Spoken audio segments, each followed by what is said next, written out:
City of Stevens Point Plan Commission meeting, recorded November 7, 2022.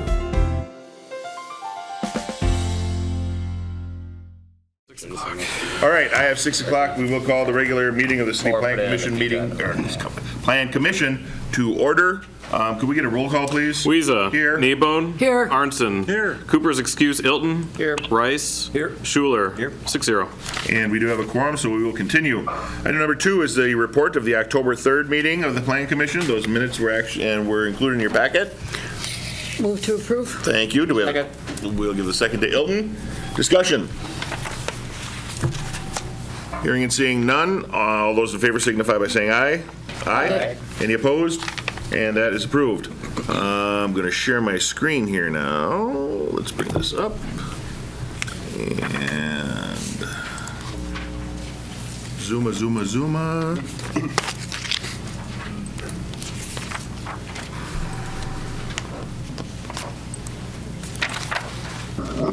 Item 2 is a public hearing and action on a request from Jim Anderson, representing Anderson Development Company, LLC, for a final subdivision plat review of the proposed 39-lot subdivision on a property located at 5498 Gala Road with the parcel identified in your packet, and the unaddressed parcel bounded by Gala Road and Regent Street identified in your packet as well, and the property located at 324 Burlesky Road, again, parcel identified in the packet. Ryan? Thank you, Mayor. So the Plan Commission may recall that this item has been before you. There were some changes made to the final subdivision plat. And in fact, let me back up a little bit further. So last spring, the Plan Commission had reviewed preliminary plat twice, conceptual and preliminary plat, for a proposed, at the time, 33-lot subdivision, which is currently located in the Town Hall. Ultimately, the Plan Commission recommended that additional density be added to that specific subdivision. The developer went back to the drawing board and ultimately came back with a 39-lot single-family subdivision. And throughout that time, the city and the developer pursued some type of annexation.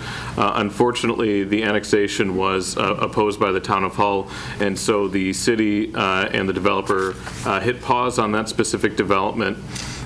State subdivision statutes require that the final plat be recorded within 12 months of final approval, and so that technically expired in June of 2022. And in order for the developer to re-record the plat or record the plat, we need to go through the public hearing process and the Plan Commission approval and Common Council approval for the proposed subdivision.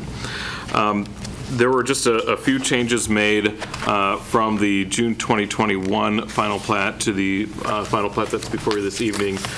Most notably, the Forest Creek Subdivision Road was corrected to line up with a future planned Evelyn Court extension. So if you go to slide 6. So that was the original final plat proposal. You can see that Forest Creek when east-west Purlowski would be on the east side of your screen, which is the right-hand side if you're staring directly at the screen, would then loop down to go south and connect with Gala Road. If you go to the next slide, that was the original proposed final plat. There was a correction made where the Forest Creek subdivision would actually come back in and again line up with a future planned Evelyn Court extension through the proposed item that we're going to be discussing later, which is an acquisition. Additionally, you can see if you go back to slide 6, in the corner here, that was, if you use your mouse, very good, you can see that there's a cutout with how that area was divided several decades ago. A portion of the lot that's to the south was on the north side of Gala Road. As part of the subdivision plat approval, the city would sell that specific chunk of land to the developer as part of his subdivision development. If you scroll down again. Too far. Too far. And you can see where there's additional lots that are a little larger in that general area as well. We have been in conversations with the town of Hull. They have asked at a minimum that some type of note be put on the plat that outlines an existing drainage easement on the north property line. That easement has been around, I believe, since the 1930s. It does not have a meets and bounds description. My understanding from Mr. Anderson's attorney and the town of Hull's attorney that they are currently working through either establishing a specific easement or creation of an outlot. So what you'll see before you this evening is a request that city staff is able to review any type of additional easements or outlots that are created as part of the final plat, provided that it doesn't increase the density or impact density at all as part of the overall development plan.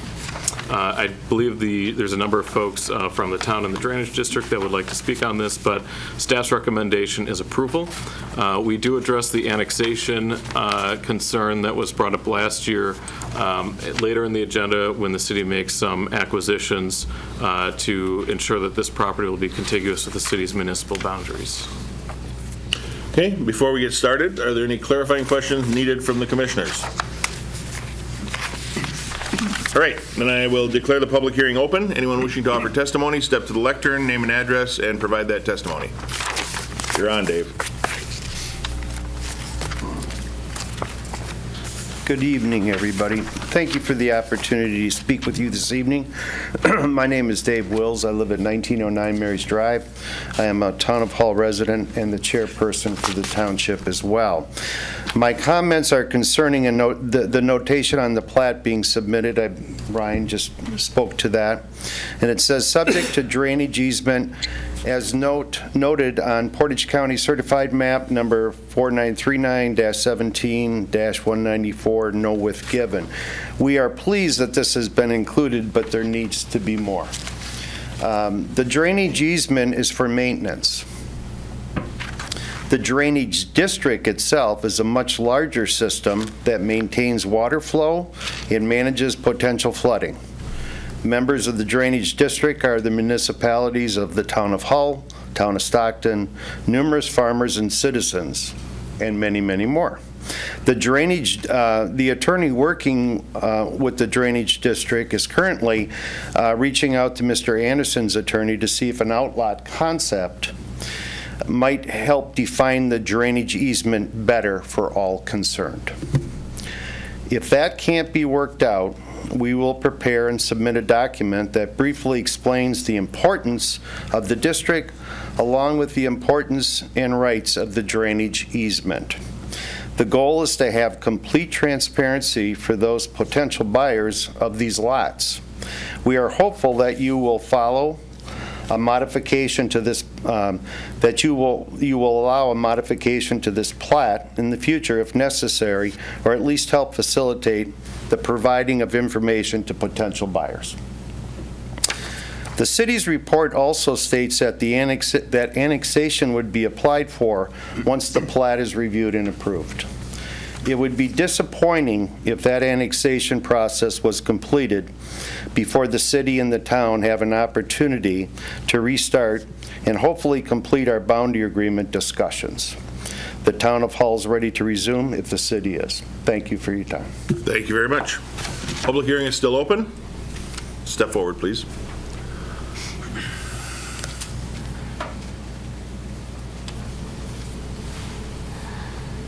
Mayor and council members. I'm Jim DeWeerd. I've lived on my property at 5364 Duncan Drive for 42 years, and I know that me and my neighbors have all purchased our properties and lived where we do because we like the rural nature of it. This plan, which looks like high-density housing, is really very different than the motif of the entire neighborhood. And for this, I would disagree that it be built. I know that there are members and neighbors of mine that are unhappy that now all of a sudden in their rural setting they'll be backed up with a fairly high-density housing. Second thing is water. If this is not annexed, then each of these homes needs a well and a septic system. And I know my well has excess amount of nitrates in it. And we had to put in a reverse osmosis system at our house. Now, we're not a quarter mile away from this development, so I'm concerned. Hopefully the water testing has been done, but if not, it's a concern, I think, for any future buyers. And the second thing, and the last thing then, is the amount of traffic that this could potentially put on Berlowski Road, Highway 10, Gala Road, in a relatively rural area in which there's a school nearby. And I think traffic is always a concern too. So, and I would dare to venture that should this project back up to the developer's yard, he would not like it either. So those of us that live in the area, I think, are opposed to this for those reasons. So thank you for your time. Thank you. Public hearing is still open? Yes, sir. And Trevor and Cindy, I have you both as wanting to speak. We'll get there as soon as we do the in-person testimony. My name is Nick Summers. I live on 292 Maple Bluff Road. I guess I'd like to know if the people here on this committee, how many people have visited the area or know where the drainage ditch goes through this property? Raise your hand, who knows? Nick, we don't do questions and answers. This is just a public hearing. We can answer your questions after the public hearing's done. And we'd be happy to do that. Okay, I just want to know how much I have to talk about this. But I'd like to speak about the drainage easements, first of all. I'm a farmer, and I farm along Highway J. And there's an easement that was, as you said, established in November 16, 1939. And the easement reads, "To the right to enter upon, to construct, enlarge, repair, rebuild, and maintain a drainage ditch."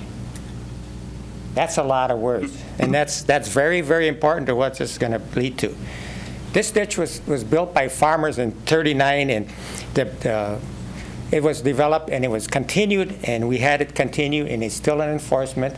I think Anderson's attorney agrees, the city agrees, that's still in place, and our attorney agrees it's in place. There's about 3,000 acres of farmland that drains from all the way Highway J through the hills and comes down through this ditch. It's a drainage. It's not a creek. It says a Forest Creek. It's not a creek. It's a drainage ditch. And then it goes through the ditch, and it's in 1972 there was a drainage district established, and it's registered at the courthouse. There's 4 owners in this situation, and then the Georgella subdivision and Eastwood subdivision, which Dave spoke to, is very important. The drainage from these subdivisions go into this drainage ditch. There's 3 of them in Georgella, and there's 2 on Eastwood, and it's very important. And I'd like to also explain that there's 89 acres that the city bought along Highway 10, and it joins almost a quarter mile from where our drainage ditches are. And it's draining part of that. I don't know what Stevens Point's going to do with that land, but it's 89 acres, and it's almost adjacent. So you got to take that into consideration. And this was well thought out of. This drainage just has an outlet. It comes through the property, and it exits along Maple Bluff Road and goes through the Plover River. The town has rights for easements for 2 big culverts that come through this drainage ditch and goes into the Plover River. If houses are built along that whole 9 lots you see up there, right there, what's going to happen? The environment's going to change. They're going to cut the trees, plant grass, put fertilizer. Right now, the ditch is pretty pristine. It's been kept up by its own because there was shade. And once it opens up, and grass is going to grow, and people are going to, you can say you're going to restrict it, but people are going to put, if they put a dam in there, they put branches, they put rocks in there, and they're going to plug that ditch up. We as a town and farmers and people that own this easement are going to have to go into those homes, backyards, with big equipment and open it up and clean it. And I hope everybody understands that we have that right. So there's going to be maybe lawsuits. There's going to be some people very, very upset. I just want people to know that this is $1 million more than, if you got 3,000 acres of farmland, and it costs 4,000 acres to raise 1 acre of potatoes, you can see what the lawsuits are going to be if this gets flooded. And if people don't recognize this, from 1939, it's 83, 84 years, it's been in place, and it's been kept up, and it has to be kept up for the future. And I would like to see probably all 9 lots open so we could go in and clean it. Thank you. Thank you. Public hearing is still open. Come on up.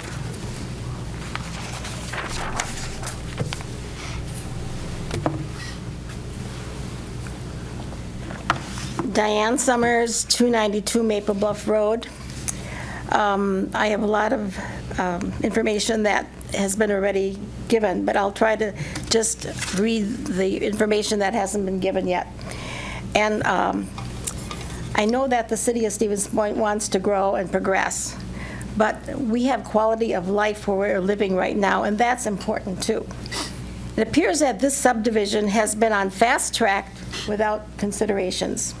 The area has been a favorite for walkers, dog walkers, bikers, several wheelchairs, and so many people living on both sides of Burlesky Road are often on these roads. It doesn't have any sidewalks, and it's very narrow, but it works for us. But what's going to happen when 39 more homes come? And I see stakes all along Burlesky Road, so I'm sure there's going to be more than 39 homes soon. And what are all these cards going to do for the students that are going to Bannock School and people that are going to the nearby facilities? And I know the Green Circle is making a new pathway across the Plover River so that children and people don't have to go on the highway to get to the east side of town. And they're building this so that they have the ability to get to the hockey rink and to get to the soccer field. And we're having all these cars. There doesn't seem to be any plan to take care of all these vehicles and traffic that's going to be there. And I think, too, it's kind of a misnomer to name this a forest creek, because it is not a forest creek. It's a drainage district, and it needs to be treated with respect and care. It works fine now because no one's lived there. No additional laundry phosphates, no lawn fertilizers, no leaves or grass clippings are in this beautiful, pristine ditch. What's going to happen when people live there? If a windstorm happens like it did on Zarowski's property not too long ago, 2-3 months ago, and if those trees came, or if the windstorm came closer to that ditch and some trees fell, you'd have to get big machinery to get those trees out of there and keep that drainage district open. So I think the outlot concept might work, but still it's not exactly what we want. But they have an outlot concept across the road on the other side of Burlesky Road. Mr. Burka donated 20 feet, I believe, along the south side of the drainage district. And we have to go in there and clean that every year annually. And we have to use machinery to get that out. So you have to think of these considerations before you make some final improvements. Thank you. In the back?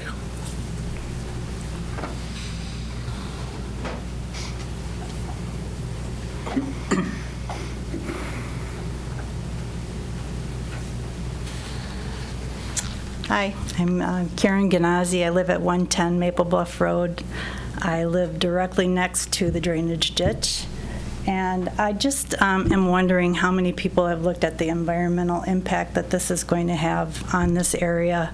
It is highly full of wildlife. It is draining into the Lost Creek Wildlife Bird Preserve. There's an oak savanna on that property, and oak savannas are really endangered, and we are going to cut all those trees down to build this high-density residential area, and it's just going to have a huge impact on the environment in the area. And I think the city needs to take that into consideration. I think having the new bike path come through and having all of that beautiful wildlife destroyed will have a negative impact on the positive impact that the Green Circle has right now on the community. So I hope you take the environment into consideration, because this is going to really have a huge impact on on the wildlife and the tree life and the water quality and the bird life and everything else that's in that area. Thank you. Thank you. Public hearing is still open. Anyone else here in person that wishes to testify? Okay, then we'll go over to, Trevor, your hand is down, but I saw it up earlier. Did you still want to speak? Sure. Can you hear me? Yep. Okay. Cool. So thank you, Trevor Rourke, 601 Washington Avenue. I am also opposed to this project. I have been since it was first proposed. I am thankful that improvements were made, however, and I just want to say that I still don't think it's a good idea, mainly because of the climate crisis. It's going to further exacerbate problems with the climate, and we need to continue to work towards not doing that. So, thank you. Thank you. And Cindy, you wanted to speak as well?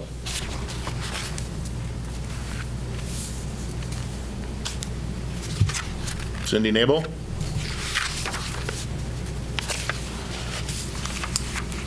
Thank you. Yes, I do. I'm on right now. I'm just making sure.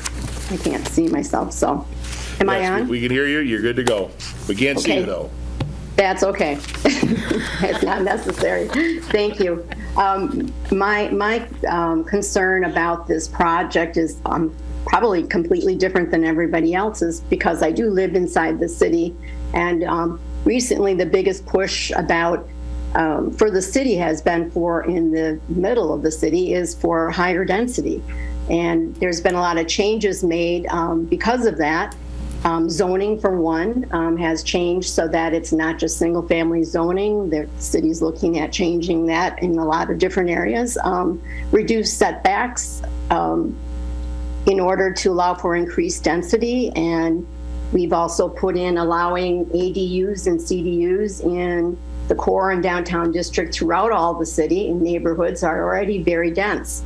So when I looked at this and I saw this as mild density or moderate density was what I saw as when it was approved.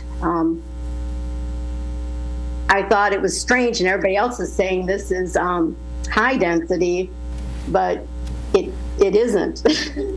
So I guess my concern is that this is going against everything that supposedly the city is looking more for, is for higher density. And right now you're looking at properties that are nearby are now 0.44 to 1.41 acre lots.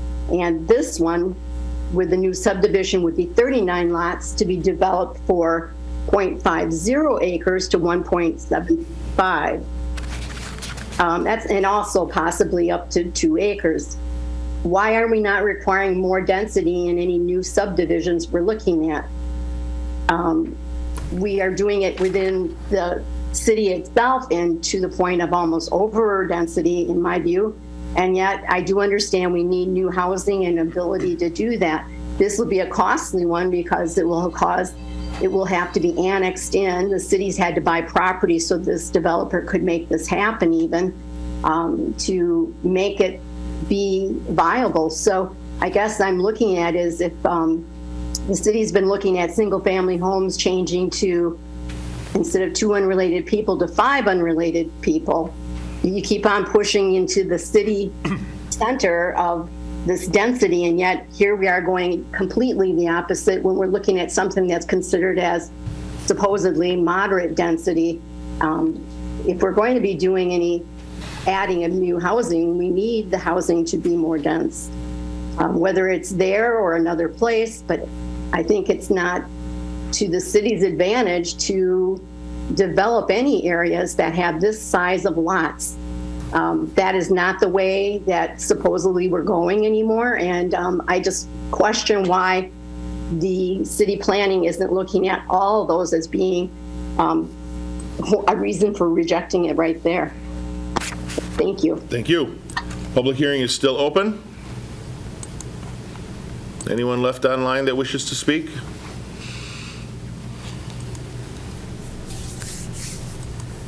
Not seeing any hands.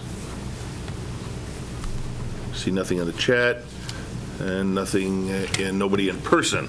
So I will declare the public hearing closed, and we will bring it back to the commission. A few things. First of all, to answer Mr. Summers' question, if anybody has seen the site or reviewed it, he'd like to know who of us have done that, and I can tell you I've been there, and I think a few of you have at least either been there in person or at least reviewed the maps. The other thing I wanted to ask Director Karnowski to do is speak to that easement from 1939 and what might, I don't know that anything changes with the easement, but let's speak to that, please. So the city is aware that the drainage easement does exist. My understanding is that although the easement's been in existence for 80-some years, it's only been utilized, I think, twice in the last 80-some years for cleaning out of the drainage district, for the drainage district. So we know it's been recorded, we've noted it on the plat as well, and we are providing flexibility to the drainage district's attorney and Mr. Anderson's attorney to determine how they want to move forward, whether they do a physical meets and bounds description of the easement or whether or not they do an outlot. I'll also state that, as Ms. Summers had mentioned earlier, east of Burlowski Road, there is an existing drainage ditch that does abut a number of very similar density subdivisions, and that the drainage district is able to go in and clean those out and ensure that the water flows continuously throughout the year. So I think what's before you and what we've proposed is a good solution. Again, it provides that flexibility to keep Jim Anderson's project moving forward, but also allows the attorneys to determine how they're going to address the drainage district's concerns. I don't necessarily see it in the purview of the city to require an outlot or any type of easement because one already exists. And that was something that we wanted to touch on too, that this shouldn't affect the easement at all. Correct. That easement exists before this is created. That easement is still valid. So the ability to get in and out of there to do the cleaning should not be affected. We wouldn't do anything to jeopardize that easement. But I just wanted to make sure that you had the correct information. The other thing I want to talk about is it was mentioned that the city is looking for only dense housing, and that's not true. We are looking to meet all of the housing needs, some of which are single families on these outskirts with slightly larger lots. Some people prefer that. So we're trying to meet all of the housing needs. Not everybody wants to live in a high density area or an apartment. So again, trying to meet all of those needs. And then there was one more point that the fact that it's rural. The area that we're talking about or sitting in right now at one point was rural.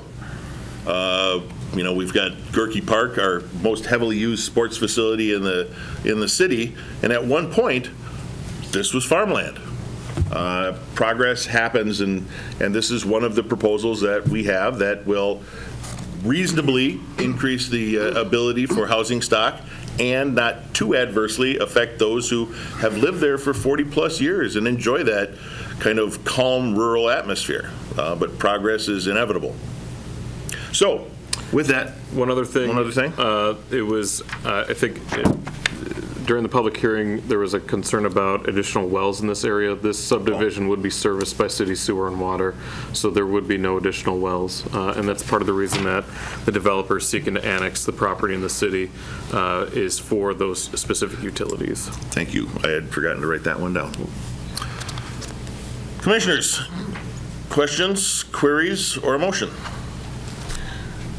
I have a comment. I live on Sandpiper Drive, right off Burlowski, so right around the corner. I know that area very well. That's the other half of my district is over on this side of 39, and I've got the other half out there. So I'm very familiar with that area, and it's a really nice place to live.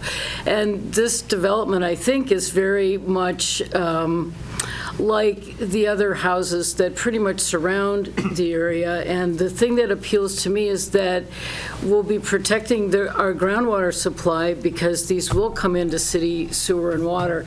And I think that's extremely important, particularly in that part of the town, or the county. So I would move to approve.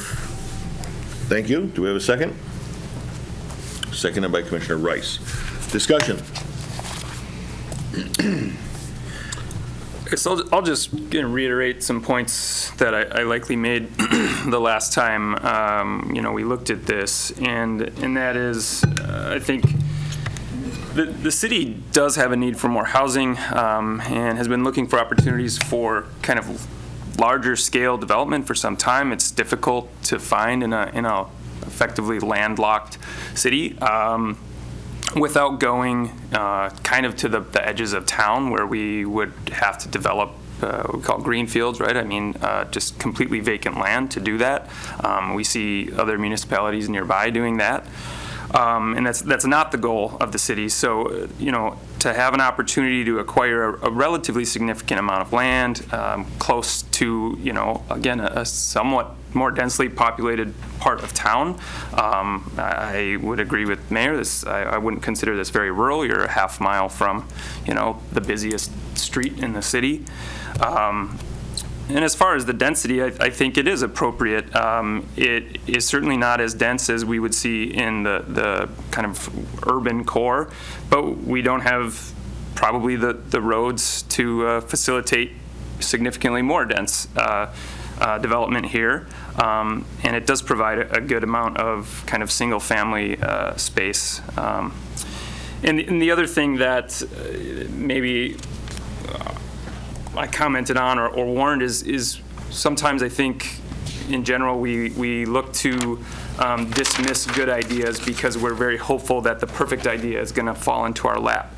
I think this plan checks a lot of boxes for the city's goals and ultimately our goals, and maybe is not a perfect ideal project, but I think it's really good and it provides again, a lot of opportunity for good housing and growth in the city. Thank you. Commissioner Hilton. I think we need to be sensitive to the drainage district's concerns. I was involved in a case 40 years ago that had to do with the ones on the other side of Brzezinski, and it's a propensity of human nature to change their lots so that they're a better view for them, sometimes at the expense of the ditch at the back end of the lot. And that created unending problems over there that took a long time to resolve. And we don't have the problems here yet because it hasn't happened yet.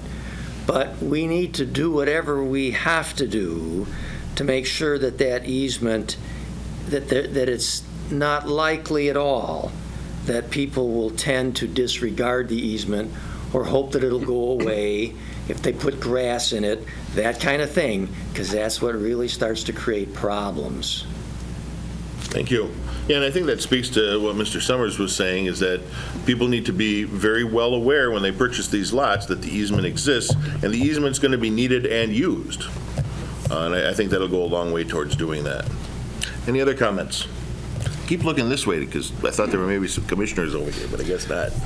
Yeah, I guess I'd like to kind of agree with what's been said by the other commissioners. I think really the development is inevitable and going to be controlled by the city, and we've had some negotiations, and this seems to be a compromise between the high-density urban development and the surrounding more rural development. I had concerns about traffic flow. We discussed those during the last meeting and were somewhat addressed, although I don't know, we'll wait and see, but there are corridors there. The drainage district, I think, is a big one, but we know about it and we can address that. And, right, the backyards of people, are they going to be floating boats and building dams? Well, you got to be careful with that and certainly make them aware of it. Previously, I was concerned about the cost, the infrastructure, and the cost benefit of running that through there. And I subsequently have accepted it, and they've studied it and have a handle on it, so that's good. And really similar to that other development in Hull, that Cluck subdivision, that had a consideration of future urban development, future expansion from Stevens Point. I know we had talked about a balloon-type corridor down Brilowski, but this seems to be more comprehensive and allows filling in on these other areas at a more, what I think, practical density. If Town of Hull develops it as a bunch of 2-acre lots, that is going to be issues, going to have issues. So I had my doubts about this previous, but I think I'm good with it now. Thanks. Great, thank you. All right, we have a motion before us. It's been seconded. All those in favor signify by saying aye. Aye. Any opposed? And that is approved. Item number 4 is a public hearing with subsequent action on a request from Wayne Bushman representing Sunrise Point Ventures LLC for a conditional use permit to construct multiple business incubator structures on a property located at 5001 Journs Drive with the parcel identified in your packet, consistent with Chapter 23.01 Sub 13 Sub F. And let me get to that one. There you go. And Adam?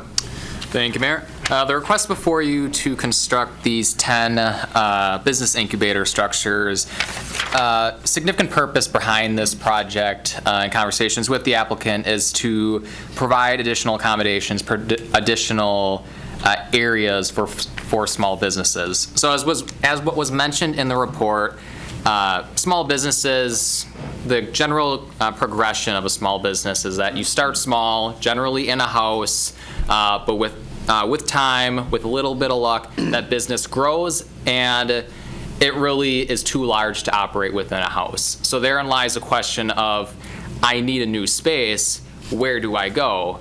The supply, at least here in the city, is relatively limited, and areas where there is rental spaces open, the cost is pretty astronomical for a small space. So the request before you tonight is to provide an additional supply of 10 spaces for these small businesses. Now going a little bit deeper into the site plan itself, these 10 structures will each be just shy of 2,400 square feet in size and located near the intersection of Coy Drive and Krems Avenue, running north-south. You can see on the next slide. So give me 1 second here because I'm looking at our meeting video. Seth, are you seeing? You're not seeing this. Why did it go dead on us? Let me, hang on. Let me try and minimize some things here and bring it back up. Did we try turning it off and turning it back on? Thank you, IT. And for this, he gets paid the big bucks. No, it just stopped all of a sudden, and it wasn't. There we go. It's back. Ironically, I turn it off and turn it back on again. Yeah, all right. Yeah, kind of. All right, let's go to that next slide. All right, so on the left-hand side of the screen, you see the proposed site plan. Again, these 10 structures running north-south along Krems Avenue. The purpose of this conditional use request is twofold. First of which is, we've seen this a lot for prior duplex developments, having more than one principal structure on the same lot requires a conditional use permit. The second reason is due to the request for lesser setbacks off of Krems Avenue. Since this lot is zone M2 heavy industrial, 40 feet of street setback is required off of Krems. However, our zoning code does allow for lesser setbacks by way of a conditional use permit for corner lots to kind of address more of that hardship given the unique property limitations. And again, on the right-hand side of the screen, you show some renderings of what the space will look like from the outside, and then on the lower right-hand portion of the screen, what it will look like inside. So I'm very pleased with the project and how how this has progressed. Would recommend approval, and the applicant is here in person to answer any questions as well. Great. Before we open the public hearing, any questions from the commissioners? Okay, then we will declare the public hearing open. Anyone wishing to offer testimony on this project, step to the lectern.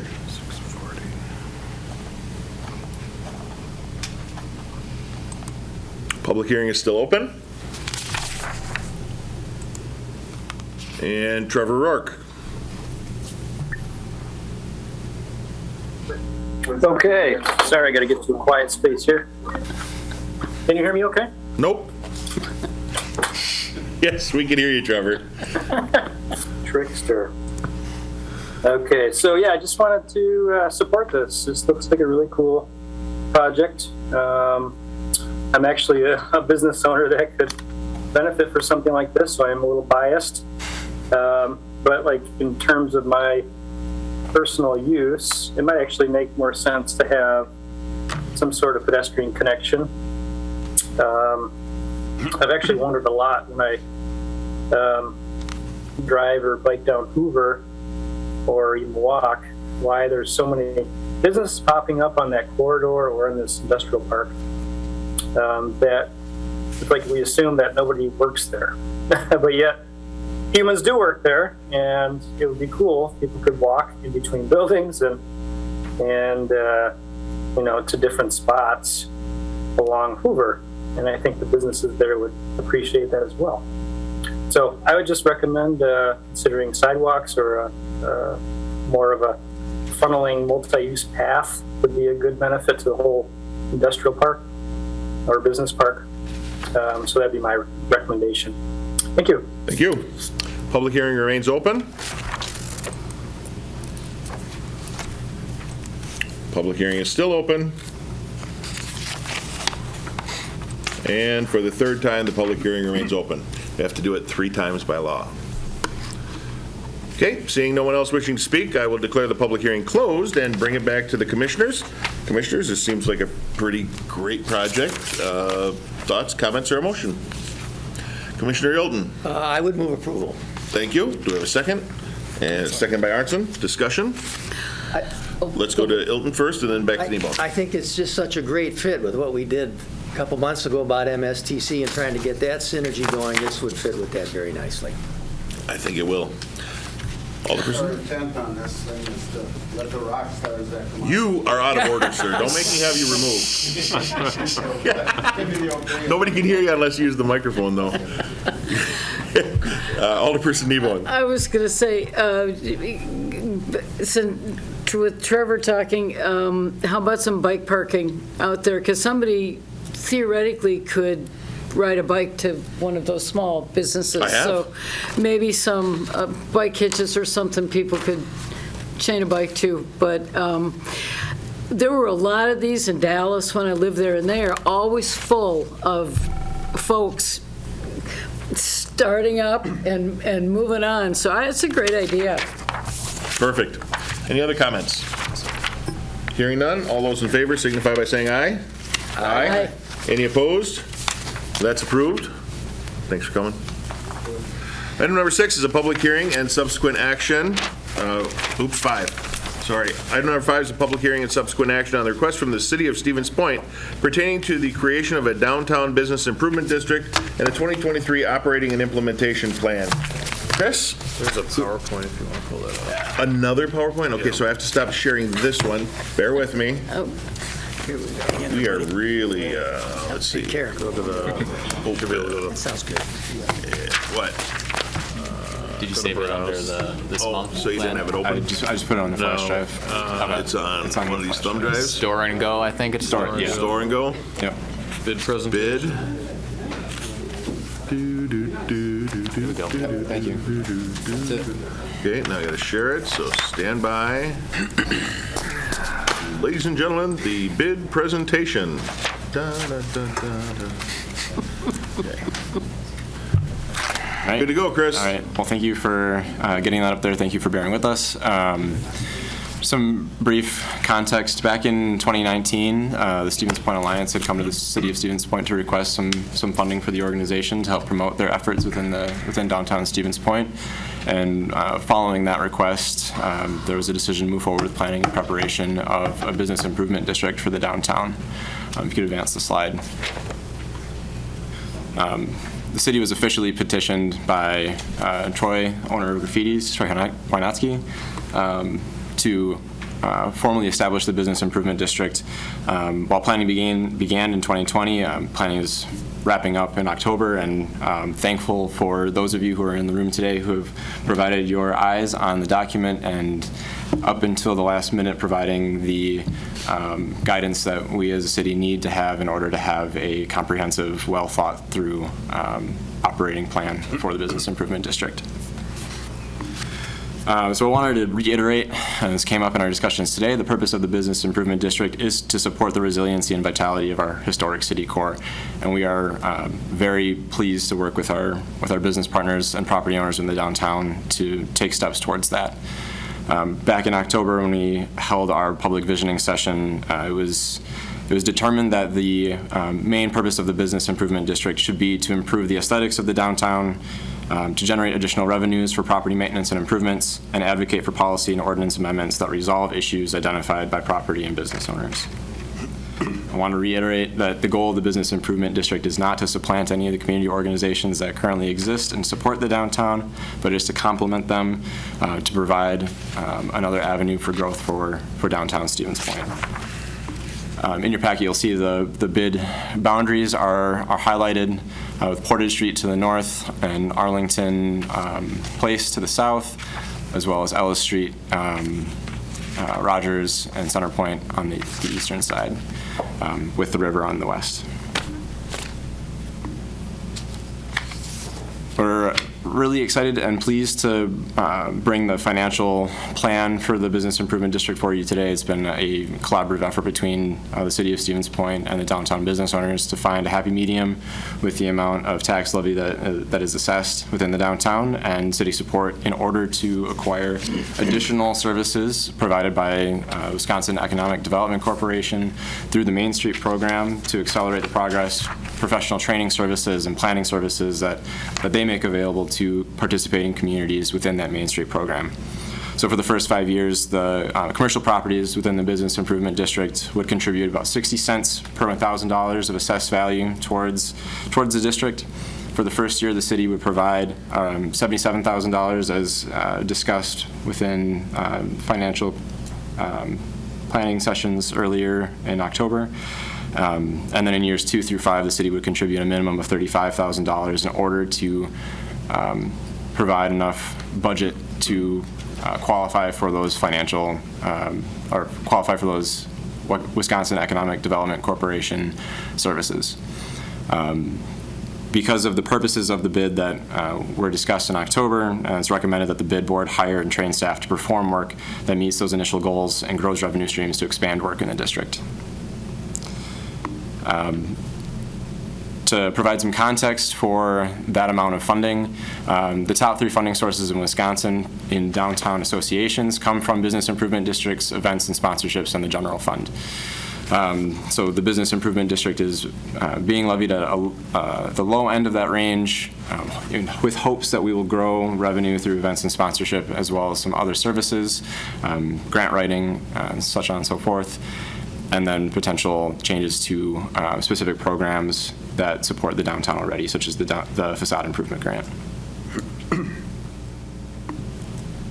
I wanted to quick touch base on board representation, and this was within some of the points that were discussed up through today, that there would be 7 members within that board of directors, 7 voting members, and 1 city staff person who would be providing support, and they would not be a voting member.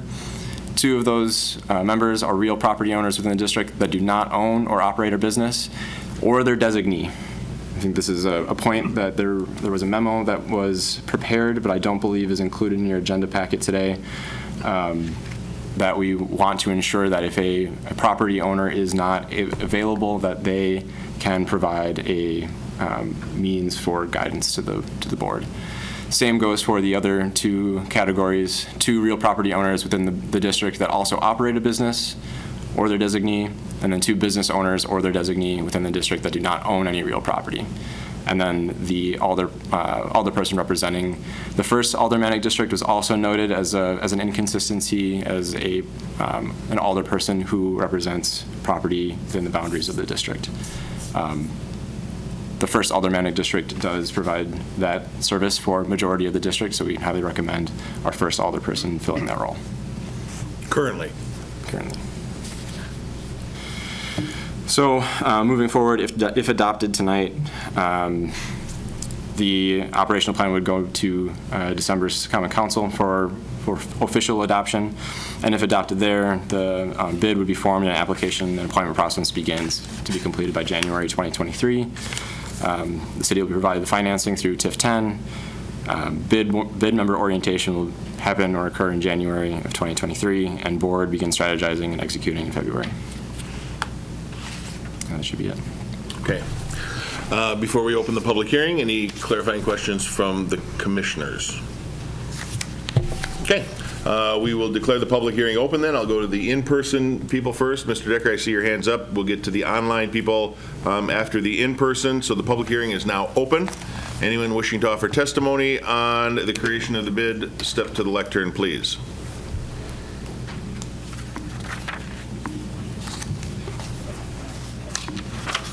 Public hearing is still open. Okay, nobody in person. Mr. Decker? Oh, okay, go ahead. Hi, my name's Keith Bezak from 301 4th Avenue. I think this is really exciting, just as a business owner downtown, to have something like this happen. And I, read through the packet. I love the idea of diversifying the board, the kind of getting people of different gender orientations, different backgrounds and where they're from, and having a diverse board would be really important to developing diverse ideas that speak to a lot of the different people and businesses that are in this area. We already have the Stevens Point Alliance, which I'm a member of, and I know there's a lot of businesses that aren't a part of the Stevens Point Alliance. And there's a lot of oppositions to the Stevens Point Alliance. A lot of people don't want to work with the Stevens Point Alliance, and for various reasons. And I think, one of the goals of this, from what I've read in the packet, is to create a unified downtown. Unified businesses and residents as well. And I think one of the aspects that I think could be considered in developing this bid is to, and it's an abstract thing, so it's difficult, but is to help develop the identity of what is downtown. I think we often are drawn to the historic nature of downtown, and we talk about the historic district of downtown, and that is a attractive feature, but it is one feature, and in some ways it can be somewhat meaningless or intangible. And so, of course, giving money towards beautifying downtown is excellent, but in order to have a really unified sense of businesses downtown, and that people want to be a part of the bid and contribute to it, contribute their ideas and energy, means that they have to know what they're contributing to. What is the identity of Stevens Point downtown? What does it want to be? What does it aspire to be beyond simply like planning events? We can plan 10,000 events, but if people won't come to downtown if they don't really know what downtown is. And again, I apologize for the kind of intangible nature of this aspect, but I think it is one of the things that is lacking currently in downtown. There's plenty of energy in downtown. There's plenty of exciting businesses and lots of diversity, and yet there's not a unified feeling, because I don't think that people know exactly what downtown is. And so if that can be considered in one of the goals, beyond writing for grants, getting money, getting businesses to sign on, but to try to find some voice for, how we talk about downtown, that could really contribute to like various marketing aspects and how we put a public face on this type of activity. But otherwise, I think it's a really great idea. I look forward to it passing. Thanks. Thank you. One more time for anyone who wishes to. Alderperson, you realize you'll have your chance at council, right? Yep. Thank you. Hi, Kathy Johnson, 1201 Water Street, Sunset Point Winery, also downtown, and the vice president of the Stevens Point Alliance. So everything he just said is exactly why the Stevens Point Alliance went to the city and said we need to do something. As we are all business owners, we don't have time to run downtown or the finances to market downtown, which is exactly what needs to be done, is market the downtown. It needs to be a diversified place. It needs to be understood what's down there. We just had an incident the other night on Facebook that somebody's like, well, they're never going to last in downtown. They've been there for 10 years. But the person making that comment had no clue they were even there. So that's what we're missing, and the Stevens Point Alliance just doesn't have the finances nor the people to do it, which is why we went to the city to say, hey, we need help. And this is how we've come up to do it. The bid is a great idea. It's good for everybody in Point, and it's especially good for the businesses downtown. So, thank you. Thank you. Public hearing is still open.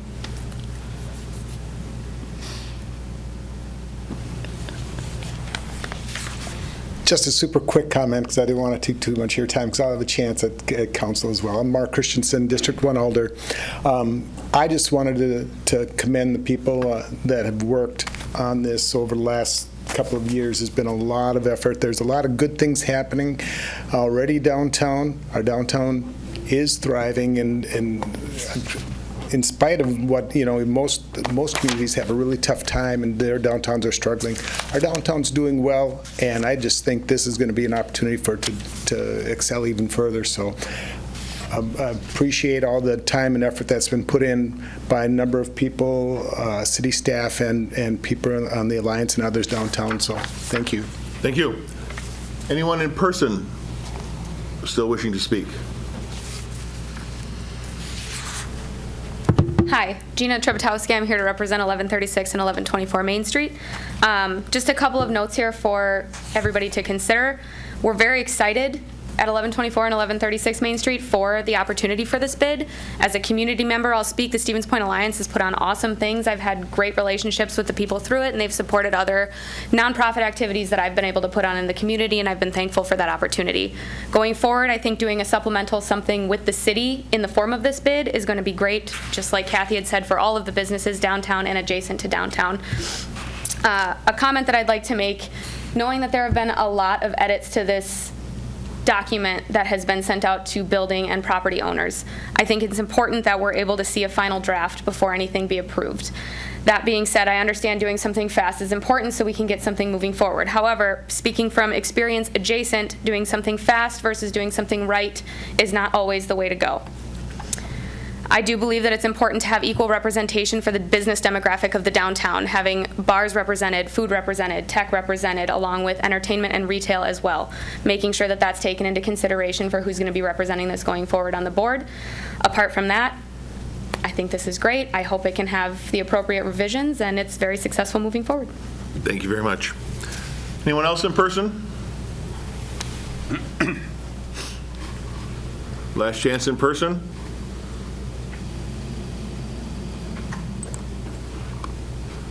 Okay, Mr. Decker? Okay, I think I'm here. Can you hear me? Yes. Awesome. So I was approached by Chris late last week about the possibility of a bid, and I've been chewing on it for the weekend, and I have just a little bit of a history, been a part of the Downtown Business Association in one form or another since 2007. when it was the ADB. Jamie Gebhardt was like the executive director of it. It was changed to the DBA, and then it was taken over by Wildcard, and then it has transformed into whatever it might be now. I am worried about the bid being a financial arm for the select few people who have chosen or are allowed to participate in the Downtown Business Association. And I've seen that before. And I really hope that whatever decision is made on business owners, property owners in the bid, that the Downtown Business Alliance, or whatever it might be, does not have a strong input on the finances of that organization. I would really like to see almost complete independence, maybe an advisory role only on how the money the bid raises is spent, because not all of us are allowed to be part of the Downtown Business Alliance. Thank you. And just a point of clarification, they are going to be two separate entities, the bid board and the Downtown Stevens Point Alliance will be separate entities. Correct. My worry is that the directors of the Downtown Business Alliance will also be the ones that are directing the flow of money out of the bid district. And that's what that overlap is something that would really concern me. Thank you. Trevor, you're up. Check. Can you hear me? Nope. Hello. Okay. We're good. So, yeah, this is great. I think it's definitely a step in the right direction for downtown. I've been here through what Steve was mentioning, the former Main Street program, and getting the potential to get that back would be a big deal, I think. So I'm very supportive of this. I did scan through the packet, and there's two things I didn't see. I apologize if I missed them, but because I spend a ton of time downtown, I don't know, I'm probably there 10 to 12 times per week, even though I don't own a business downtown. Two things I'd love to see in somewhere in the action items or goals. One would be cleanliness. So getting litter off the sidewalk, street, whether it's glass or vomit or whatever litter that ends up there, that would be a huge deal, I think, for having a cleaner streetscape. And then the second thing is very similar, but in the winter, I think we struggle, all of us as humans, to shovel, and it's not easy, you know? Especially, I imagine, as a business owner, it would be very difficult. So some sort of collaborative contractor to come in and clear snow, I think, would be an amazing goal for downtown. So thank you again for putting this together. I'm really excited. Thank you. Public hearing remains open. Public hearing is still open. And for the third and final time, the public hearing remains open. Okay, seeing no one else wishing to speak, we'll declare the public hearing closed, bring it back to the commission for consideration. What are your wishes? Commissioner Schuler. I just wanted to, I don't know how we're going to handle the desire to not have the current draft be the one that's adopted because of the perception of additional tweaks that need to be made to it. So let's do this. Chris, you want to go over that memo? Yes. Yep. And we can talk about the changes, and then Can I those just make changes, my comments quick? Because they're not germane to this. Sure. Okay. A couple different things. Getting back to Mr. Bezek's point, Mr. Decker's point, Ms. Johnson's point. I think it's not only a mechanical process that's coming into place, but I think it's also a way to start more of the type of discussion that you're hoping for, to get people to actually not collaborate's the wrong word, but to, I guess, see each other as equals in what you're trying to do down there. I think that's part of the gist of your comments, is that you want to understand what the environment is that everybody's trying to make better, as opposed to some folks that are either included or not included, or not perceived as whatever the dynamic is that I'm unfamiliar with. So that, I think this will hopefully be used for that. It'll set both the kind of the mechanical side of it and the cultural side of it, if you want to call it that. And the second kind of unrelated but related is I was really happy to see all of the references to the 2005 comp plan. Everybody thinks the 2005 comp plan is just like whatever, dusty, but there was a lot of good ideas that came out of the lengthy discussions that went into that document that are brought forward here, and it always lacked a way to actually be useful because nobody had the imagination or energy to try to implement it, which is what this helps do. So I'm really happy to see that. I'm really thankful for all the work that people did to bring this to this point, and whatever it takes to move it forward, I'm all in favor of. Thank you. We'll go with Director Karnowski, and then I'll have Chris reiterate those changes again. That would be the changes to the document that we'd be looking to approve, the document with those changes tonight. Yep, so this is more of a mechanical kind of overview for the group here. The document that is before you, or that was included in the packet, was also provided via certified mail to every property owner within the Business Improvement District. A number of folks reviewed the document, and as Chris will go through, have recommended some changes as part of that. The spirit of the overall plan and the spirit of the overall document does not necessarily change. I would say that for the most part, the proposed amendments are just things that were discussed in 2020 that weren't really discussed in 2022, but we really need to better define some of that, and I think that through the conversations we've had the last few days, we've definitely been able to do that. The final document will go to City Council in December. So what happens is, after the Plan Commission reviews the document, bid state statute states that now we have a 30-day waiting period wherein anyone who's within the Business Improvement District that represents either 40% of the assessed value of the proposed Business Improvement District or 40% of the total land ownership of the Business Improvement District can file a petition to stop the bid. And so then there's a whole other process if that were to happen.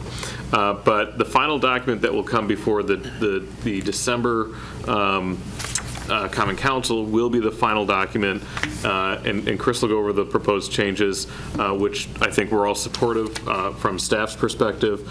Kicking that change document to the City Council would be the recommended action of staff to this body. Okay, Chris. All right, so the recommended changes that were discussed today, Section 1A. To be clear, the changes came from meetings with Stevens Point Alliance members and other members that were downtown business owners, and some. Those are the meetings. Correct. Thank you. So first revision would be to Section 1A, the purpose of the bid. As discussed in the presentation earlier, there was a remnant statement that there was work to be intended to be completed by the volunteer efforts of the Stevens Point Alliance. That did come out in conversation back in June. That it's not the intent for this body to replace the Stevens Point Alliance, is to complement their work and better coordinate it. So revision of that statement would be made. Section 2A, goals of the district development. 2 recommended changes would take place. Add the goal to execute projects and programs in accordance with approved updates to the City of Stevens Point Comprehensive Plan, such that any new action to be taken through comprehensive planning documents be executed by the bid. And then second, summarize all of the goals that reference the downtown targeted area master plan as execute specific improvements in the Business Improvement District as illustrated in downtown targeted area master plans as such plans become approved. There was some concern about the downtown targeted area master plan and the lack of approval of that document.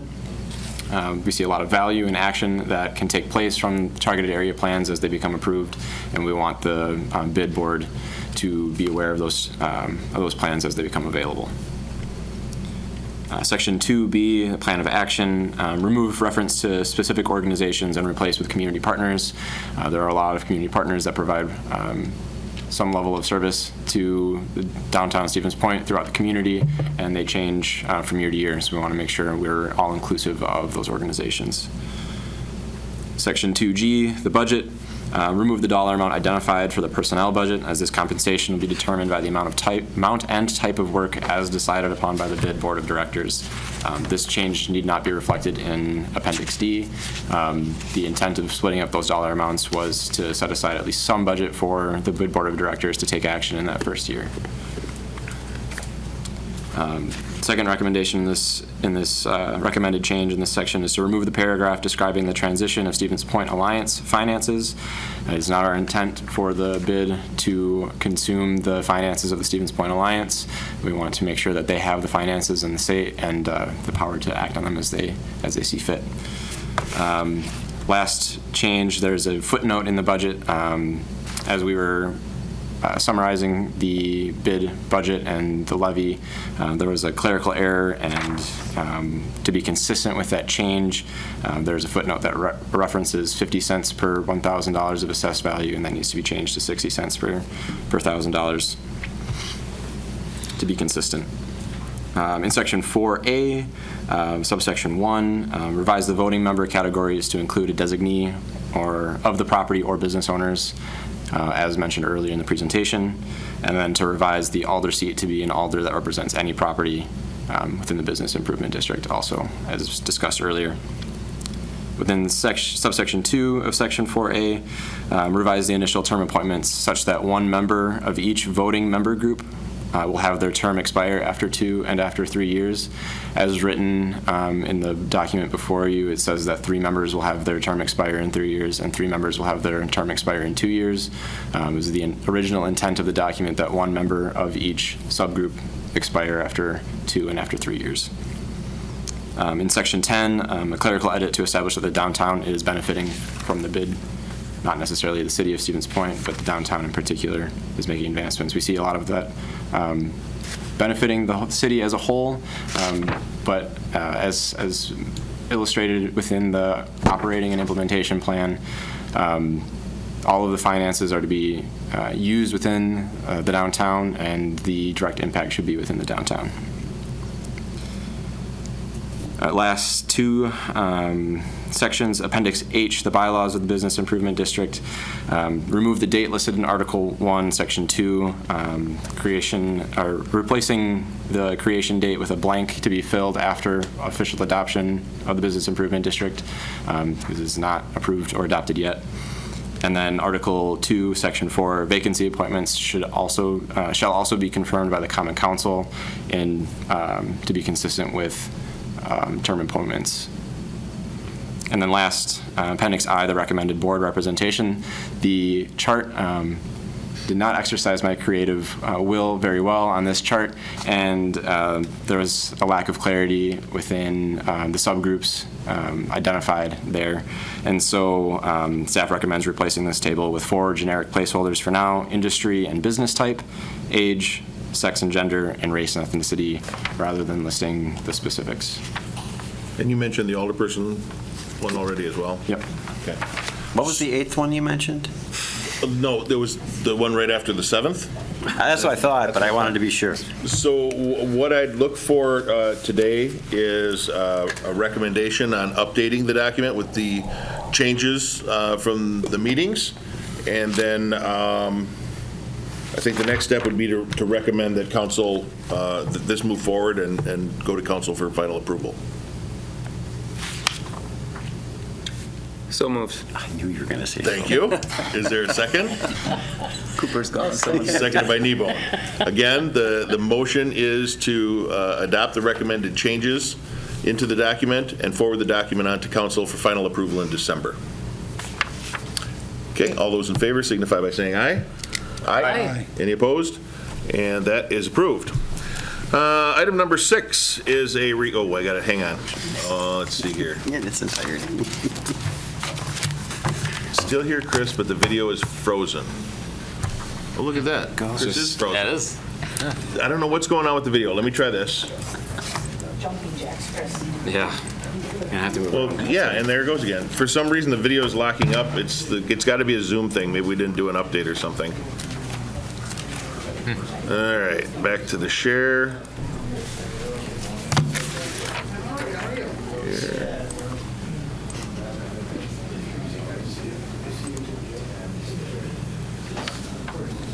I'll give it a minute for anyone who wants to leave to clear out, rather than discuss things right here at the meeting.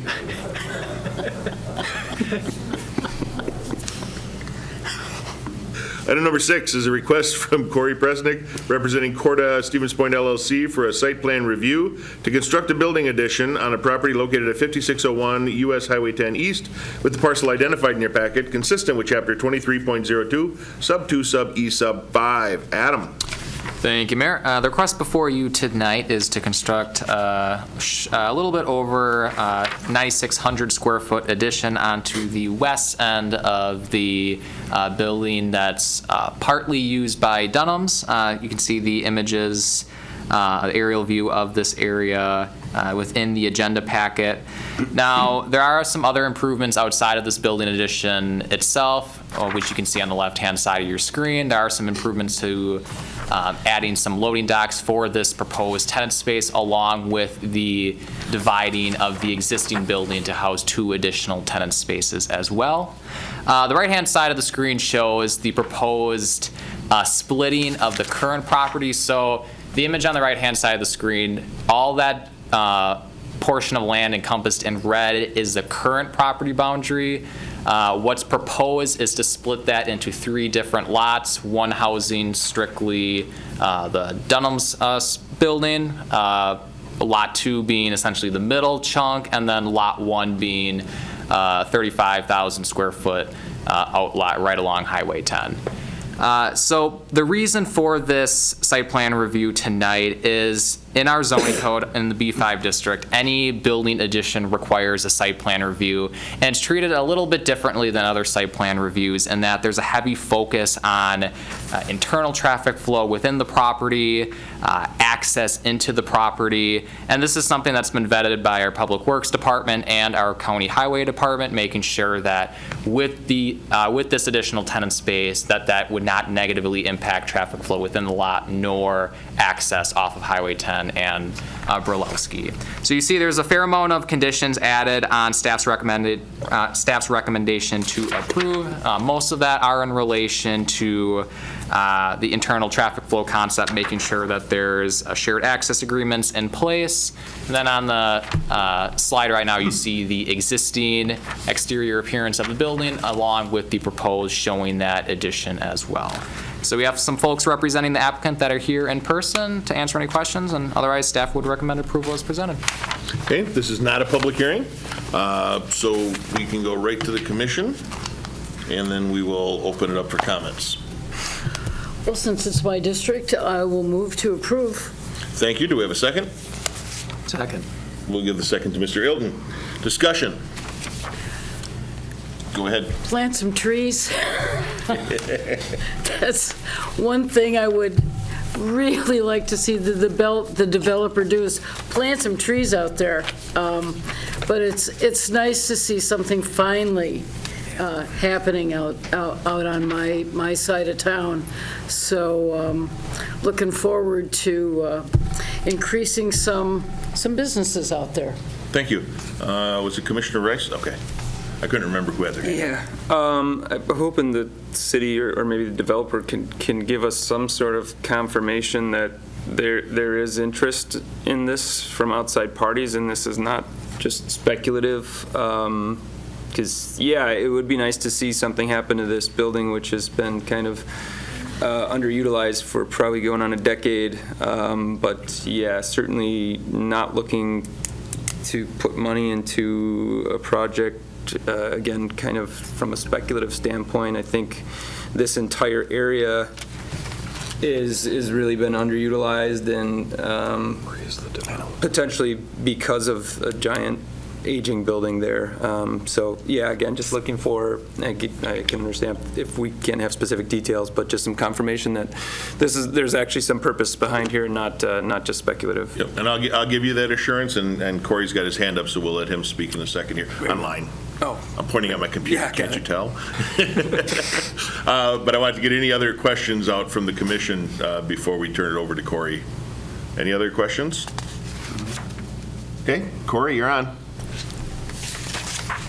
Great. Good evening. I appreciate everyone's time. Yeah, I can certainly provide assurance from the question just asked. We've got quite a bit of demand from a retail perspective, and in fact, we've got in this particular submittal, we have, of course, Dunham's existing, and we have leases signed with 2 other of the future retailers and a third close behind. So yeah, this will be a fully leased, fully committed project before we begin work. So that and we also plan to be submitting another application for the former cop space adjacent in the coming weeks or a handful of weeks. So yeah, very good demand. We're excited about the project, and we're hopeful for a plethora of development in the 30 plus acres on this site in the coming weeks and months, and hopefully some mix of uses and the like. And I look forward to working with the city staff and commission to hopefully bring all that to fruition. So happy to answer any questions, but yeah, definitely excited about this. And I know Eric with Excel Engineering's in person as well if there's any technical questions. Thank you very much. Thank you. Okay, any comments from the audience?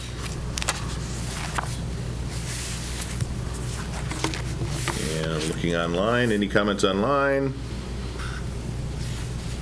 Looks like we're good. We have Trevor Rourke raised his hand at the last minute again. Trevor, go ahead. Can you hear me? Yes, we can hear you. I never raised my hand at the last minute. Assume we can hear you. So I just want to second Alder Kneebone's idea. I think it's super important we get some trees out there with all the pavement that is surrounding these buildings. There's tons of extra heat, and it's basically a big heat island. So if we can get a lot more trees, that would be a huge help to everybody. Thanks. Thank you. Any other comments? We have a motion to approve with staff recommendations. It's been seconded. Mr. Rice? I guess, yeah, based on the developer's comment there about additional development here, any concerns from the city or plans from the city to address traffic? I think we're all well aware of that traffic on Highway 10 East can be at times troublesome, at least for Stevens Point. Only if you go to the road diet by the interchange. Yeah, Stevens Point standards. That lane reduction. I don't know if there's opportunity to, there's kind of effectively a pseudo frontage road in that parcel on some level. Again, just curious if the city has any comments about that. Sure. The traffic controls you've got at Burlowski and Highway 10 and Elizabeth Avenue and Highway 10 seem to be sufficient for future planned vehicular traffic within this specific area. As you can see on the next agenda item, we are also looking to future plan right-of-way dedication and expansion for additional roadways. We'll talk about that in just a short moment here. I'll also provide that there is a right-in, right-out only at kind of in the middle of the lot between McDonald's and Fazoli's, where if you're going east, you have to go right in, and you can't go west if you're going out of that property. You can continue to go east. So I don't have the concern about the vehicular traffic there, even with the additional future plan development within that specific parcel. I will state that the city has a very good parking lot reconstruction, no longer grandfathered status ordinance in place, wherein if you reconstruct the parking lot completely, you have to bring it up to today's current zoning code standards, which would require additional landscaping. There's literally probably 20 pages of our parking lot requirements. Adam's the expert on it. Thankfully, I'm not, but I can tell you that we have enforced that in the past, and when this parking lot would have to be reconstructed, we would definitely require that they bring those standards up to the current zoning code. So I have a question Commissioner Schuler. related to that. So this is not a complete reconstruction at this time? No. And we've had a couple folks curious about the landscaping. Is there any way to not require it, but ask if there's any way that some amount of landscaping can be incorporated into the lot now. Sure. You know, as a condition. We don't want to force any, at this point, I don't think it's reasonable to say that you have to have X amount of landscaping, but if there's any way to sort of bring it into what the new configuration is going to be. Sure. There's a really technical way of doing that. Hang on. Corey, can you put some landscaping in? Well, I appreciate all the comments, and I think the first phase here. I think it's important to build some mass and build some momentum in this blighted property. That's we're trying to. That's really the intent here. Is in this sort of phase one that we're talking about. We have a lot of more interest for phase two, and to Ryan's point, and Adam and I have been working together to try to get to this second phase where we're reconstructing infrastructure, parking, and having proper islands and everything. Right now, it's just trying to get things off the ground and some momentum. We'll certainly look at where we can add landscaping, and we'll talk with Excel of where that makes sense. You start excavating and things, and this first phase could be in jeopardy, but certainly that's the intent. And in the phase two, which is just directly adjacent, and we're also working on the 5.5 acres up closer to Highway 10, where that will certainly have significant landscaping as part of that development, could be effectively ground up. So I guess all that to say, we hear you. The redevelopment we'll do the best we can on the redevelopment side, but certainly as things progress and momentum builds, we will meet all the standards and provide typical landscaping that's I think everyone in the city will be proud of. Thank you, Corey. Any other comments or questions? You do have a motion, right? Yep.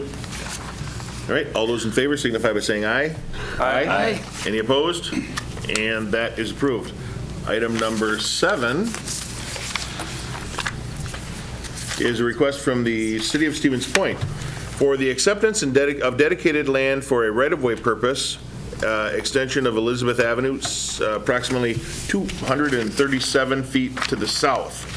That information was in your packet, and Ryan, you want to absolutely talk about this one? Oh, that's not it. There you go. So the map that's on the screen is also included in your packet, and that kind of gives you a higher level overview of like future planning efforts within the specific area.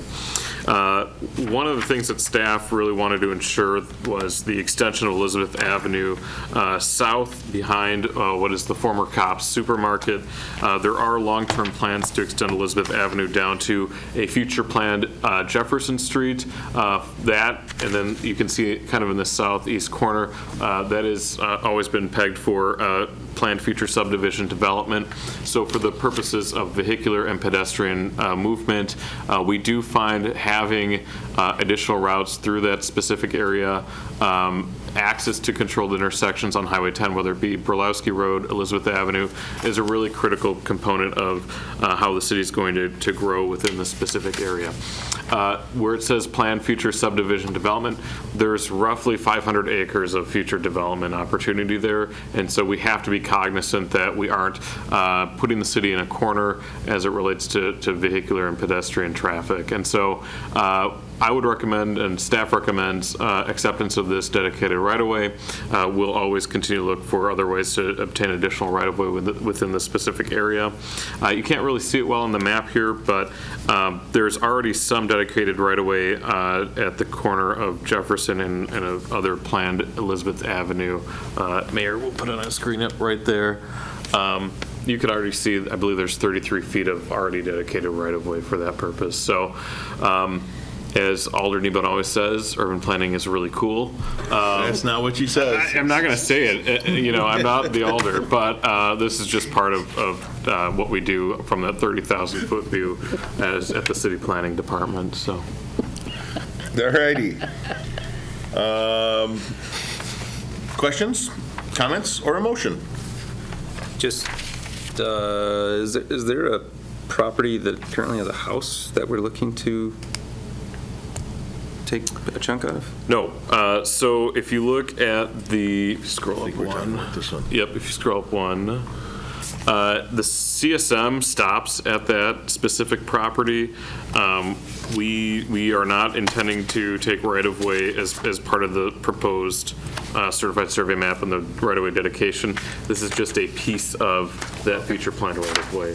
This little section here is the only thing we're looking at. Correct. Okay, got it, yeah. Okay. Alderperson Kneebone. Move to approve?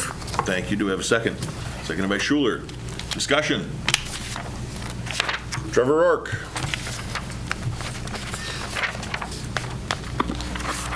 Thanks again. Okay, so I just looking at Google Maps, it looks like there's a sidewalk on both sides on that current little chunk of Elizabeth Avenue.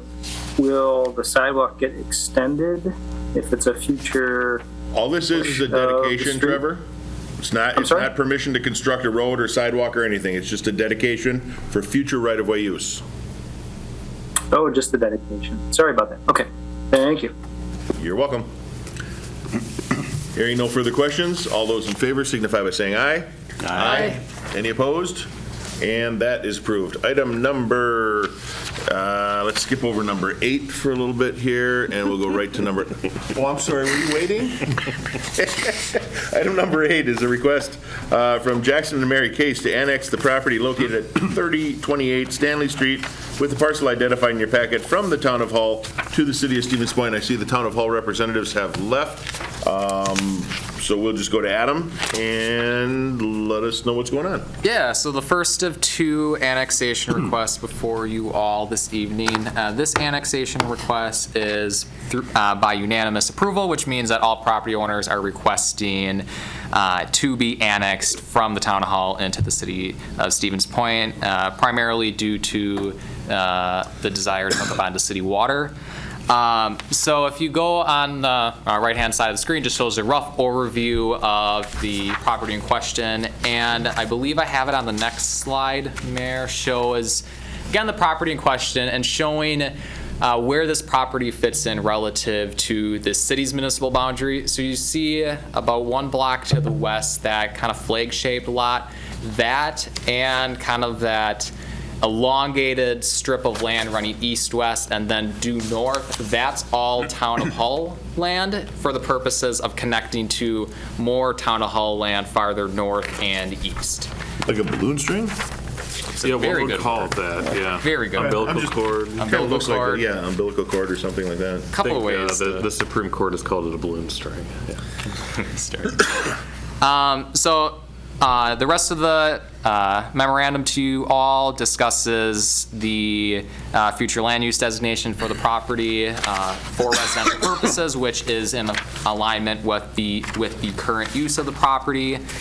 Staff at this time has not heard from DOA as far as their thoughts on it, but we're hopeful and expecting there would be no issues given that this property is contiguous to the city's municipal boundary and would further reduce the size of an already existing town island. So pretty straightforward request here. If approved, the annexation ordinance would be brought before the Common Council likely in December, as we would not hear from DOA in time for November Council. But if you have any questions, I'd be happy to take it. Otherwise, the applicants are here in person as well. Commissioners, what are your wishes? Move approval.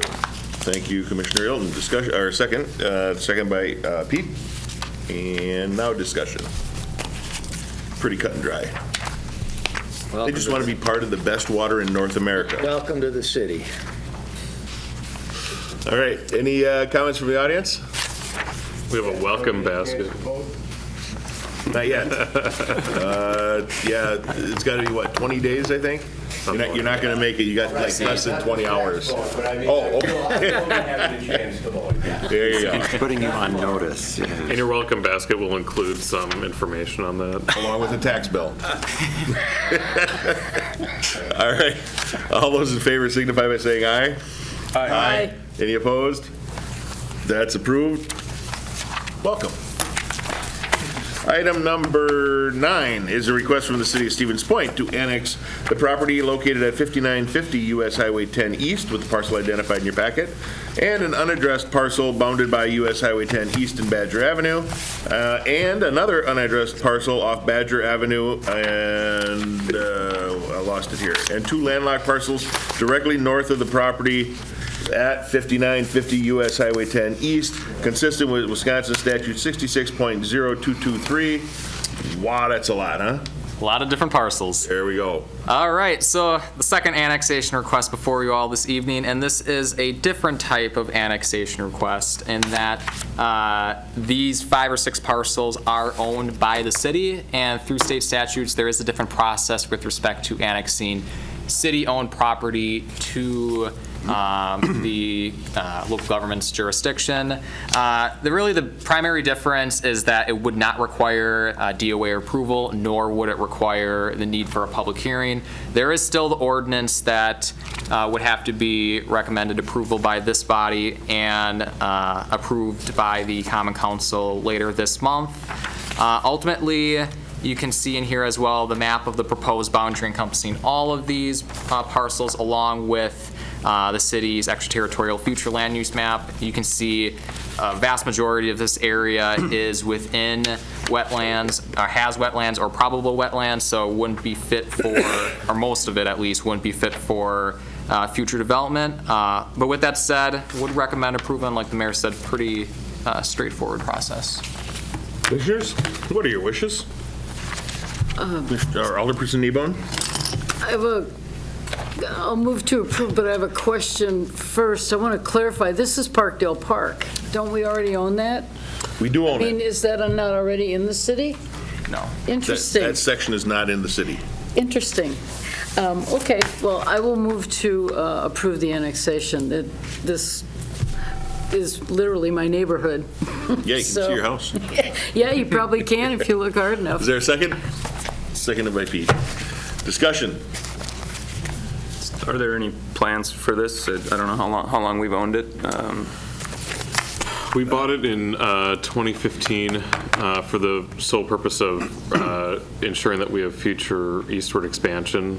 And really, it didn't make any sense that the city would own it. It wouldn't be in the city's Stevens Point jurisdiction. So we ultimately, through just kind of internally deciding that this is just the route to go, and this just makes the most sense for us. When we purchased it back in 2015, this was the last sliver of Hull. Everything to the east of this begins the town of Stockton. So we purchased the property when it came up for sale, specifically to secure our interests in eastward expansion.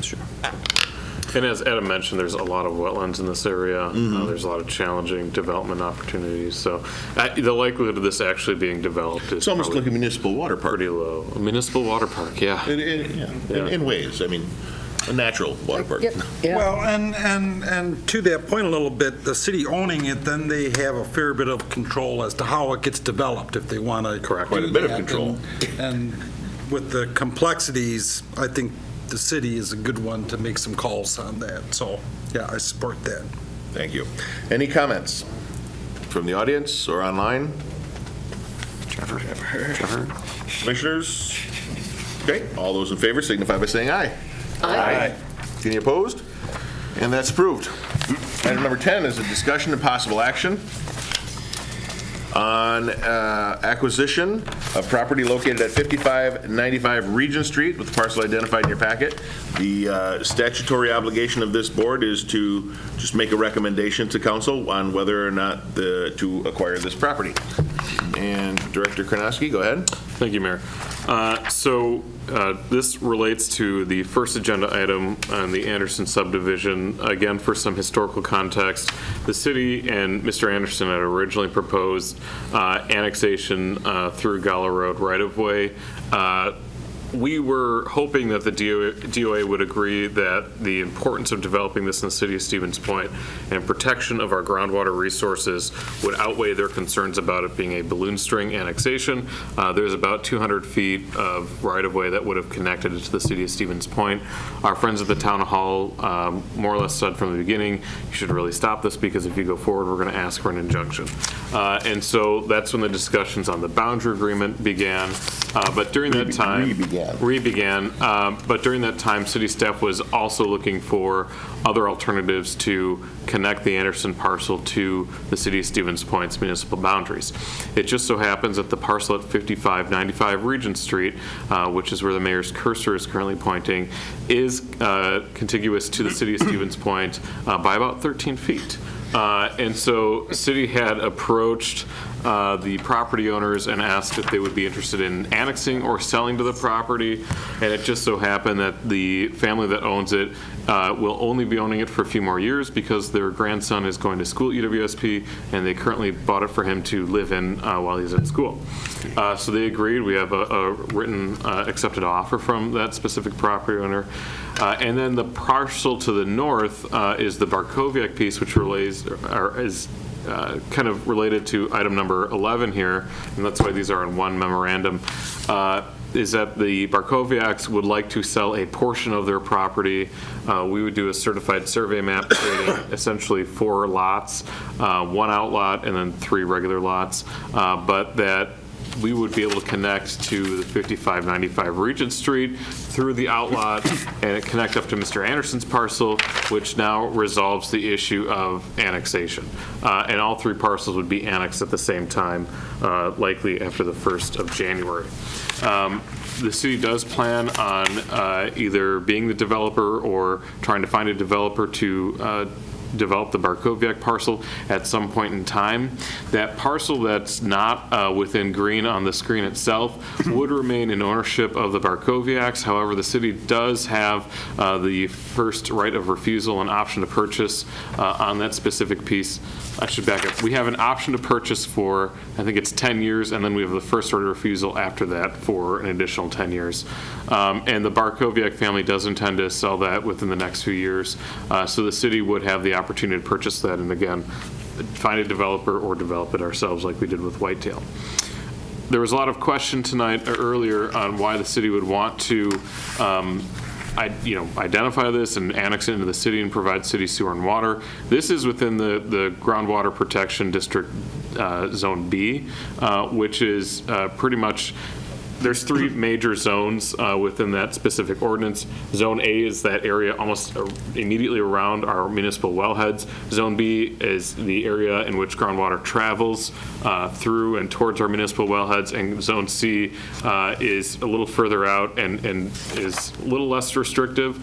But what we really want to achieve through this annexation and these acquisitions is future utility extension and future city development in the northeast portion of the community. This would allow us to begin running utilities up to this area.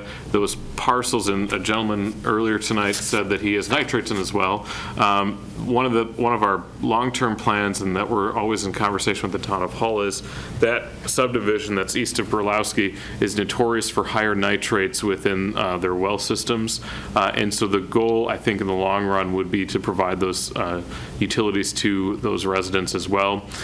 We talked a lot about, during our conversations with our boundary agreement with the town of Hull, trying to avoid the avoidable crisis. And so that was one way that we had identified, was doing those utility extensions. So that bigger, again, urban planning, larger view indicates that future expansion up in this area makes a lot of sense for the city of Stevens Point. As you can see on the map itself, that kind of teal area, we are pushing up towards a subdivision that's a rural subdivision that's within the city of Stevens Point that doesn't have sewer or water.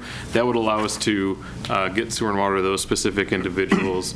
And then there's another 45 acres to the north of Lost Creek, or the drainage ditch, whichever one you want to call it at this point, that is also prime for additional development. There's been a lot of question about urban sprawl. I was fortunate enough to spend a few years working in the suburbs of the Twin Cities, where 2-acre lots that are on city sewer and water are very common. That, to me, is more urban sprawl than half-acre, three-quarter-acre lots that are on city sewer and water. And as you can see on the map on your screen, this is almost all surrounded by the city of Stevens Point. So recommendation would be to approve, or recommend to council to approve acquisition of both 5595 Regent Street and the Barkowiak parcel as well. It is not within the purview of this body to tell us that we negotiated poorly and that we should pay a lower price. Your only role... We know that. Your only role is to recommend approval whether or not this is in the best interest of the city's long-term planning efforts. Well, and it's important to note that this required a significant amount of effort on everyone's part to make sure that this was happening in a reasonable way. I think everyone here can attest to the fact that we want clean, safe drinking water. And this is a very big piece of that, to ensure that the developments out here, we don't want more wells and more septics in our wellfield area. So I don't think anybody does, because that can lead to problems, as we've seen. We don't want people having to pay for expensive reverse osmosis systems. So annexation to provide city sewer and water is a critical step in protecting the groundwater that we do have, because you can't unclean or undirty the groundwater once it's there. It's very, really difficult to do. So that's one piece of this, and the smart growth is the second piece. We're looking for a recommendation for council to acquire the property at 5595 Regent Street. Moved by Ilton, seconded by Rice. Discussion. I guess I would just note maybe that earlier tonight, the chair of the town of Hull made it sound like they're certainly interested in continuing this discussion. And although this does kind of make it a theoretically moot point, and that we could move forward without their kind of agreement, I think it's worth the city staff's continued effort to, come up with an amicable solution. It sounds like there's some relatively new information about the drainage ditch that's maybe being discussed, and so I'd like to, just reiterate that, encourage the city staff to continue those negotiations if possible, and compromise as much as they see fit, and kind of use this if necessary. But I think it would behoove us to have the town of Hull see this as a positive for the entire community, as it is very likely that we will continue to deal with them as they are our adjacent neighbor everywhere. Right, and to give everyone an update, I mean, while we've slowed down a bit on the boundary agreement discussions, because of a variety of reasons. One is a big medical issue, but they have not stopped. Yeah, right. We fully intend to continue, because there's quite a few things that we've already agreed on. Yeah. We've made some significant progress. This is irrelevant to that, but rest assured that we will be continuing those talks. Mr. Arnson. Is there any significance to the town of Stockton boundary? Is there any limitations to going that way, or just it's just a good boundary to work with for now? That's not even a consideration. All we're looking at is acquiring the property at 5595. I guess I was looking at a future long-term planning based on this. Is there any Yeah, I'm sure Director Karnowski would be happy to discuss that with you outside of the meeting, but that's not really the item for discussion here. All right. I apologize. Just, again, looking at this long-term planning map and how that expansion is going. No, and it's very important that you understand that, because you're going to be dealing with it going forward. Just unfortunately, we don't have that up for discussion tonight. All right, good, thanks. Mr. Eldon? I would like to commend staff for putting together the pieces of a legally interwoven jigsaw puzzle over a number of years to get this to happen and keep everybody talking, because that has not always been what has been the process. Very true. Thank you. I kind of see it too as down the line being able to offer an option to people who've got some real issues with their wells. That would be a pretty good option. So keeps a lot of things open for discussion and expansion. So true. All right. All those in favor signify by saying aye. Aye. Any opposed? And that is approved. Item number 11 is discussion of possible action on the acquisition, as Director Karnowski said, a portion of the property located at 324 Burlowski Road. And that is the parcel identified in your packet. The director spoke on that already. Does anyone need him to restate anything? This is the property just to the north of that, one we just approved. That I need a motion. Move approval. Thank you. Do we have a second? Seconded by Arnson. Discussion? Was that Schuler? No, Ilton and Arnson. Ilton. Okay, thank you. Okay, hearing none. All those in favor signify by saying aye. Aye. Any opposed? And that is approved. Item number 12 is discussion on the comprehensive plan update. Chris, turn it over to you. There's another PowerPoint. Sure there is. Couldn't all put them in one. I warned everybody last month this is going to be a long meeting. We couldn't put them all in one. Let's go here. File. Open. That one is on the, is it the V drive? V drive Victor. I don't have a V drive here. No. I can quick put it on the flash drive if you'd like. To keep our average. Otherwise, I can give it verbal. Why don't you just do it verbal? How's All that? right, we're doing this verbally. So, I think last meeting we discussed the need for a quick update or presentation on the comprehensive plan update. A PowerPoint, perhaps. A PowerPoint, perhaps. I will email that out to all of you after the meeting. There are some pretty photos in there that we would like to share with you all to provide some context. And Commissioner Rice can maybe give you some context on those photos as he was present at the Gerke Washington block party. So, quick update on the comprehensive plan update. We are wrapping up the information gathering stage for Gerke Washington and starting to move forward. We concluded the public survey for the city of Stevens Point with a total of 859 responses from residents. We're very pleased with that turnout within that short survey window.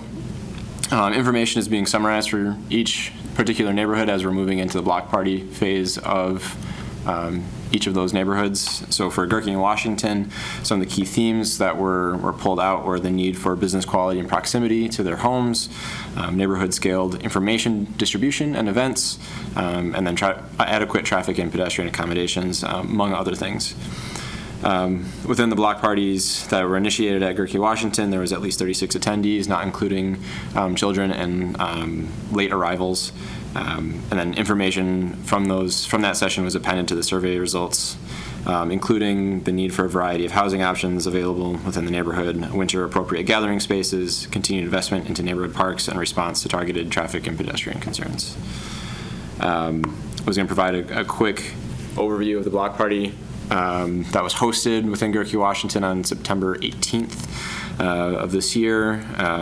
That session began with a social mixing event and then moved on into a model building workshop, which led into a discussion about priorities for the future for the neighborhood. 5 topics were chosen based on the survey responses, and those were then used to gather more information from the residents. So what was your take on the level of participation or the energy for the folks that went through the modeling and then the next step? It was quite high, I would say, and Commissioner Rice, feel free to chime in with any of your experience within that event in particular, but the energy, I guess, shared within that space was generally positive. There were a few moments where concerns started to overwhelm the group, but quickly came back to some positive solution-oriented discussion. So at this point, Gerke Washington is moving into the draft stage of the comprehensive plan update. Staff have begun revisions within the future land use map for the Gerke Washington neighborhood, and we're confirming alignment of those recommendations with community partners and other departments. They're such as UWSP and their campus plans. Parks Department has been consulted with some of the recommended changes. And at this point, we'll be moving into more of a coordination between the comprehensive plan and the strategic plan that was adopted. We'll be moving on to a walking tour of Stanley Street to reconvene the Gerke Washington neighborhood next week, November 15th. To highlight some of the topics of discussion from the block party and to move forward the strategic plan and the creation of a district hub for Stanley Street and recommending some very specific changes and actions there. Through this process, we are taking note of a few revisions that we'd like to make leading into 2023. The process from the block party will be modified to accelerate progress and scheduled a little more transparently. This year, we are including Gerke Washington as our flagship neighborhood and the Downtown Business Improvement District as a part of this process. But next year, we plan 2 to 3 additional neighborhoods to target and grow so that we are not overwhelming future planners with the need to update these planning documents. They can do it in a piecewise and step-by-step basis.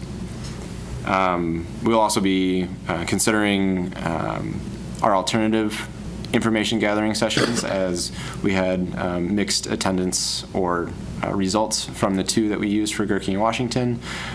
We received we held an additional 29 discussions with residents at Zest Bakery and Coffee House, but our presence at the Smash Homecoming game was not as successful. And that's all I have for an update. So any more? I set up on the visitor side. I mean, you can't be upset about that. And so that's all I have for you. Any comments? Any comments, questions? I'm looking forward to the PowerPoint. Yeah, I mean, I did attend. I thought, Chris and staff did a great job. I think for the first event and given a pretty limited timeline, I thought participation was good. And the activities seem to be kind of approachable enough for most. I think there was, a lot of participation from a core group of people, but some participation from really almost, a good chunk of the attendees. So anything that staff can do to continue to encourage people to come out and participate and maybe even set expectations ahead of that event, I think will benefit kind of the quality of the event. I get the sense that, a lot of us, we don't necessarily have opportunities to kind of engage in the pseudo-civic discussion, so I think it's new for a lot of people, but it can be really, really beneficial. But I thought overall for first event it went really well. Excellent. Yeah, and I like the idea of taking a non-traditional approach to gathering public information. Normally it's come here and sit at our very stuffy meeting and we'll sit up here and you can talk to us. Yeah. But having something a little more social and interactive seemed to be pretty well received, with the exception of Ryan's time at the Gerke football game. Yeah, that was not good. We got to get you some football gear or something. I apologize to everybody on that one. The smoking panther, and you can come running out of its mouth or something. I will say the improvements at Gerke were incredible. So depends on who you ask. Get ready to home every day. All right. So that's just an update. And if anybody has questions, comments, or seeks input or wants to see the PowerPoint, you can certainly contact Chris. We'll get the PowerPoint out to everybody. Thank you. As soon as it's not on a network drive that we have no access to from this machine. But everybody else uses thumb drives. Yeah, no, we should be able to figure out a way to get network access on this thing too. Item number 13 is the director's report. Are we going to have Adam do that, or we have the director to do that? Well, good thing my annual review's coming up, Mayor. Is it? I don't know, that might have been part of it. Thank you. A lot of stuff obviously going on here in the city of Stevens Point through the Community Development Department. Just a few highlights. The Banter mixed-use project on Division Street, did speak to the developer. They are shooting for an April opening, so they have been putting in windows, and we should see some of the exterior claddings beginning to go on in the coming weeks. For the convent itself, the 1965 edition is coming along exceptionally well. That will also open this spring, so that's ahead of schedule. Demo. Their demo crew did an excellent job. The 1901, 1915, and the townhomes will open likely mid to late summer of 2023. Those were a little bit more intensive. There's a lot more of the historical context, and a lot of the apartments are framed out. It's just kind of working through that process itself, but I think they're making some pretty excellent progress there as well. Merge Urban Development, the Northside Yard project, Building 3 of the first floor has been framed up on Building 3. That's the 3-story apartment project that's along 3rd Street on the Northside Yard project. For those listening at home, is the new mixed-use project on Centerpoint Drive, the 2 large 4-story buildings. The Meta Center broke ground 2 weeks ago, and so we should see some construction beginning very soon there. And Great Northern Distilling is also very much underway and will open likely this spring. Finally, Edgewater Manor, the asbestos abatement is completed. The ballasts of the lights have been removed. The gas has been cut off. We are waiting on electrical to be cut off. That should happen this week, and you will see that building come down likely this week, but I've been saying that for like 3 weeks now. June when we first started talking. So a few weeks. So that should begin shortly, and we will go through the process of redeveloping that parcel in the coming months. And this is not public yet. It will be momentarily. But because it's a high-interest building, we have had our IT manager, Alex, set up not only a live stream webcam, but a time-lapse camera as well. We borrowed it from the water department when they were building up their utility shed. So as soon as we have a date, we will turn on the live stream. And no, we're not going to implode it. It's not going to be like a Vegas thing. We'll get Sinatra and somebody to do a headline. But you will be able to watch it. We had a wonderful couple at the Berkshire grant us permission to utilize their balcony. So the general public will be able to watch the building come down, and we'll have a time lapse set up on the website afterwards, just because those things are kind of interesting. And that's it.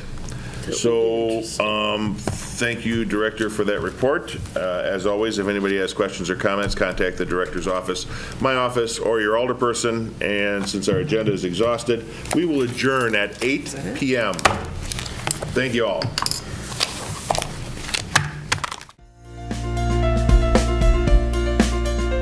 Video of this meeting is available for viewing on the city's website, stevenspoint.com/videos.